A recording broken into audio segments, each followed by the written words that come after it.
Hello everyone, it's Jean from Inky Owl Studio. Thank you so much for stopping by. I am going to be starting on this new project. I'm going to be doing a series of craft-alongs, process videos. I don't really know how to categorize them, but I'm going to be doing the Poe Journal for Halloween, and I got a lot of positive responses or interest in it, so I wasn't sure if people would be interested in this or not. I am using my Prints kit as probably the main focus, although I've got other kits here, pieces involved as well. And if you like her style and you like how she's handling the subject of Poe, I am going to try to keep within this vein or this way of putting the Poe journal together. So if you like this, I'm sure you're going to like what I am going to be doing. So these are just some of the pages from that kit. I love Poe. He's a very diverse character or a person in history, not just a character, but he's more than just his poems that we like to read and get spooky by during this time of year. He's a very diverse character. He's a very brilliant writer, actually. And so out of all his, I think, 75 writings, only 12 of them were really the what we would classify as Halloween. So I do want to kind of honor him as a person too, not just for his Gothic pieces, which I am going to make this very Gothic actually. But anyhow, so this is the other kit that I'm going to be using from Digital Fit, and it's Grungy Lace Kit. Really like this. I want to incorporate lace inside the journal, so I'll be using a few pieces from there. I'm also looking at Moonsteam Design Studio. I'm putting links for all these down below, but I'm going to use her Hauntings Junk Journal kit, and it focuses on old mansions and it's kind of cool. And this is just a piece of ephemera sheet that comes from that kit and reflects what's on the pages and everything. I have grunged up, and this is why my nails are kind of brown, grunged up some coffee stained paper that I'm going to be adding to it. And I have a freebie for you. I have put together this sheet, and it's for you free if you care for it at all. I have put Poe into a frame, and I've tried to clean the frame up so it's a little bit easier to cut around it. It's quite a detailed frame, I know. But I'm using this on the cover, and so I'm just, giving that to you. I'm also putting two women, young women, into frames, a little bit distressed images of vintage photos. And because the women in his life all died young, and he in his poetry, it's usually a young maiden that dies. So we have Lenore, we have Annabelle. So I put those in frames. I'm going to be using this in the ephemera to make some things with. So I added those as well. And I know I put down here for personal use only and contact for commercial use. But the only reason I say contact for commercial use is that if you are going to sell a few items using this, using my ephemera is fine.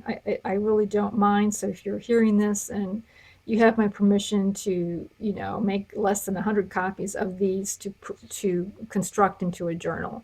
But I just didn't want people to feel like, well, I can just put this and mass produce it. Right?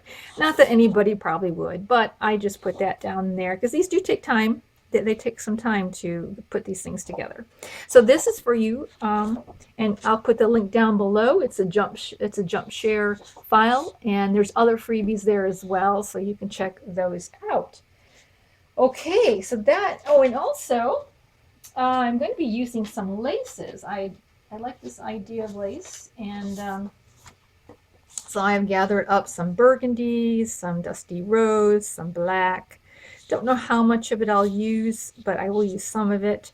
And I also have some black lace that you would buy by the yard that I will show you that I've used on that. So let's get going. I have put together this much so far, and I filmed putting a lot of this together, and I did it with the intention of doing a voiceover. But the problem is I'm having technical problems. I explained this in my last video. Technical problems that I can't do it right now. I'm still waiting to get back from the tech support people. And so what I'm just going to do, because I need to move on, I'm going to put it to music. I'm going to speed up the processes I did to make this cover so far. And I'll put it at the end of this video so that you can kind of see how I went about doing it. I was hoping to do a voiceover to explain as I went, and I don't think it's going to work for right now. I will just quickly tell you that these are 2 craft envelopes that I've put together, and I have taken Wonder Under, ironed it over the 2 envelopes, and then ironed this fabric over it so that this fabric is glued down onto the envelopes nicely. I put in a couple of score lines to kind of make a little mini spine, and I've stitched all around it with a zigzag a couple of times. And then at the end I will fray out these little pieces a little bit more than they are now. I stitched just a little ways from the edge so that I can do some fraying around it. Then I stitched around two sheets of the kit and glued them in. I made these pockets. These are slip pockets, and let me see if I can grab something to put in there. So these are going to hold some tags right down here, and I have at the end, like I say, I'll show you how I did this. I've done these before, and many of my viewers probably will remember, but I just will put that in there. And this is, of course, a Tim Holtz die cut. I put cloth, before I put down the paper on the inside, I glued cloth down over the spine, and mainly because I wanted it to be black. And cloth is just one more reinforcer for that spine, and so a double cloth is even better, but it's really the reason why I put that down there, because this cloth should be enough to reinforce the spine with, but I wanted it to be black. And then I have an envelope. Now to stitch the envelope, I wanted to show you, and let me grab an envelope here. So to make this envelope with the lace pocket, and here's the lace I got by the yard, and you can pick this up like at Joann's and go to the specialty department, special fabrics like the wedding and special occasion fabrics, and I'm sure you can find, hopefully you still can find lace by the yard there. It's been a while since I've had this, but that's where I got this from, just to let you know. And so to make this envelope pocket here, I'm going to take that out. I got this white envelope. Of course, I didn't use white there. So the way I did it was I made sure my envelope flap was opened all the way. And I cut, and like I say, there's a video. I'm pretty sure I did this in the video.